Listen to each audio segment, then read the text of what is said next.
mwongeye kwirwa neza nshuti bakunzi ba siporo cyane cyane shampiyona y'Ubwongereza.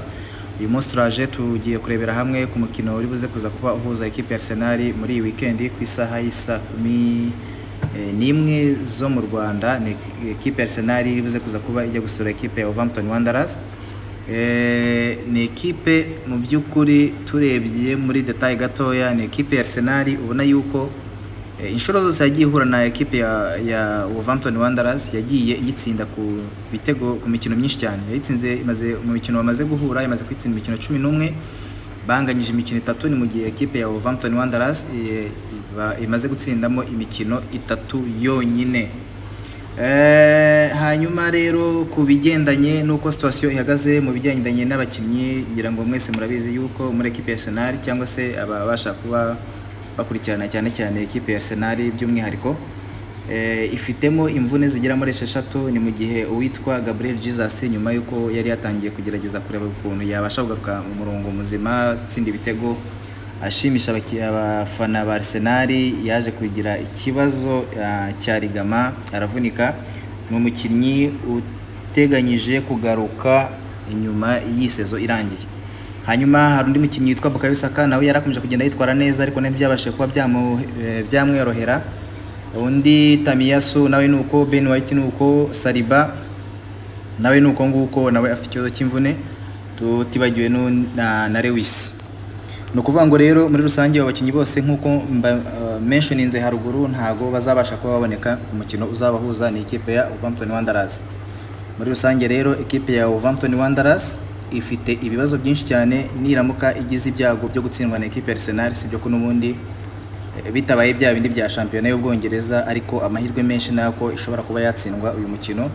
Ni equipe ifite amanota murambabarira, ni equipe ifite amanota 16, ikaba iri ku mwanya wa 17, iri mu byago rwose bishoboka cyane yuko ishobora kuba yamanuka mu cyiciro cya kabiri, mu gihe equipe ya Arsenal ifite amanota 48, ikaba iri ku mwanya wa kabiri, ikaba irushwa amanota make cyane na equipe ya Liverpool. Nuvuga ngo Arsenal iramuka itsinze uyu mikino uzayihuza ku isaha y'isa 11 na Wolverhampton Wanderers, izaba ifite amahirwe yo kuba ishobora kuba yakomeza gupushinga yegera equipe ya Liverpool ku bigendanye n'igikombe cya shampiyona, mu gihe Arsenal imaze igihe kirekire cyane igirukankira kuba yabasha kuba yaterana iki gikombe mu gihe kirekire cyane gishize itarabasha kugikoraho.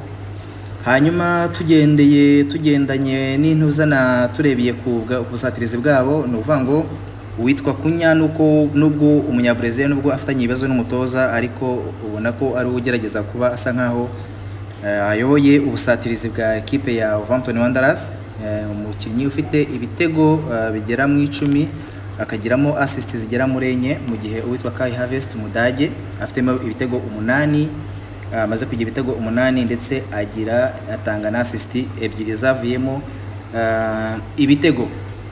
No kuvuga ngo rero ni umukino dutegereje kureba uko bizaba bihagaze nyuma yuko ku munsi wari wabanje Arsenal yari yagize gutya ibasha itsitara umukino yakinagamo na Aston Villa, ingiza kunganya ibitego 2-2. Mu by'ukuri umukino Arsenal yagombaga gutsinda kugira ngo yizere neza yuko yakomeza gusunika igana ku gikombe cya shampiyona.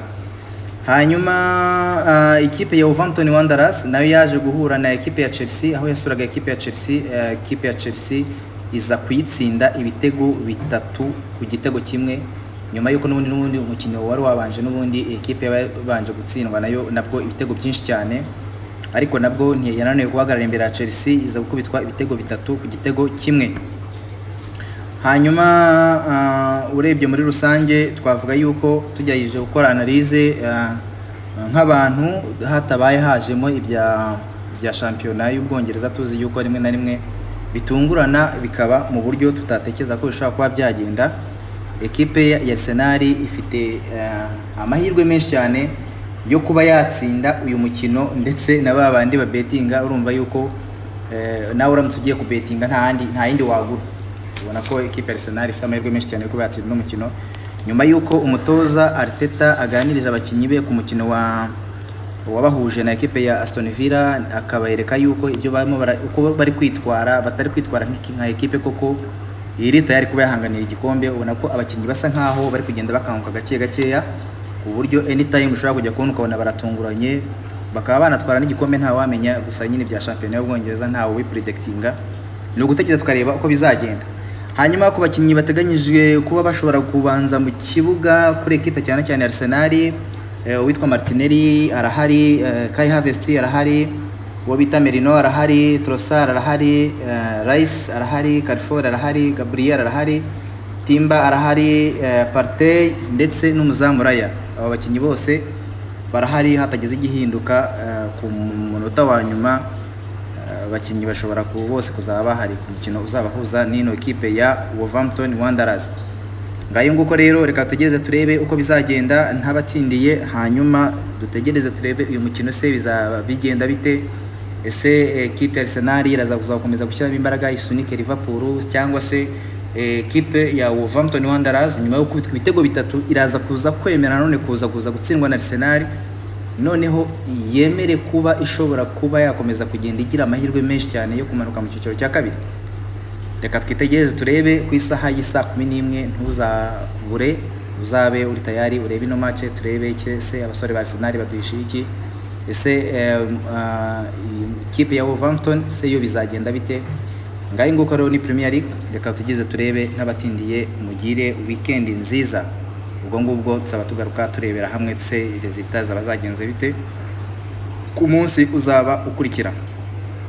Murakoze cyane rero, gire weekend nziza aho uherereye hose ku isi ndetse n'iwacu mu Rwanda. Ku muntu utarakora subscriber wagerageza nyaboneka ukadutera inkunga kugira ngo